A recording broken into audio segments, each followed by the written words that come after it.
ঘুষ দিল, সে তো বড় কষ্টে পড়ে দিয়েছে, তার কাজটা দরকার, সেজন্য ঘুষ দিয়েছে। ঘুষ দিয়া যাওয়ার সময় বলতে বলতে যায়, আল্লাহ এতগুলো টাকা ঘুষ নিল, ওরে কলেরা দাও, ওর বউরে বসন্ত দাও, আর ওর বাচ্চাগুলারে ক্যান্সার দাও। এই জন্য শান্তি পাবেন না। ঘুষ যারা খান, বেতন পান 10,000 টাকা, ঘুষ খাইছেন 50,000 টাকা, জমবে না মোটেও।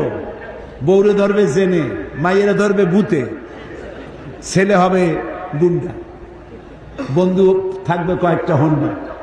হোন্ডা, গুন্ডা, ভূত, জেন, এগুলোর পয়সা দিতে দিতে সব শেষ। দেখা যাবে মাসের শেষে টাকা টোকা নেই।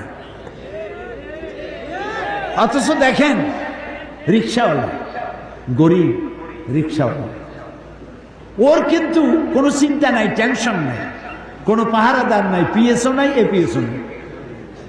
সকালবেলায় পান্তা ভাত খাইছে। বড় লোকেরা পান্তা খায় পয়লা বৈশাখ। পয়লা বৈশাখ কামিং, খুব দ্রুত আসতেছে। হ্যাঁ, বাসা ইলিশ আর পান্তা ভাত একদিনের জন্য যদি বাঙালি হওয়া যায়, অসুবিধা কি?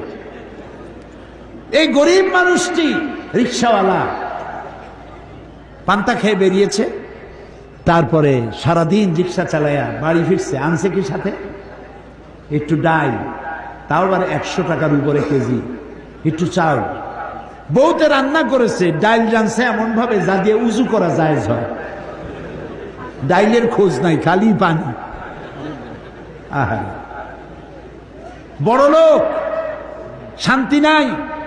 বউতে কথা শোনে না, মেয়েতে কথা শোনে না, ছেলেতে কথা শোনে না। আর এখানে ও রান্না করলো, বউতে রান্না করে স্বামীকে পাশে বসাইয়া, এসিও নাই, বৈদ্যুতিক ফ্যানও নাই, আসল দিয়ে বাতাস করে, কপালটা মুছায় দেয়। অনেক কষ্ট করছো, আর একটু খাও। আর এই যত্ন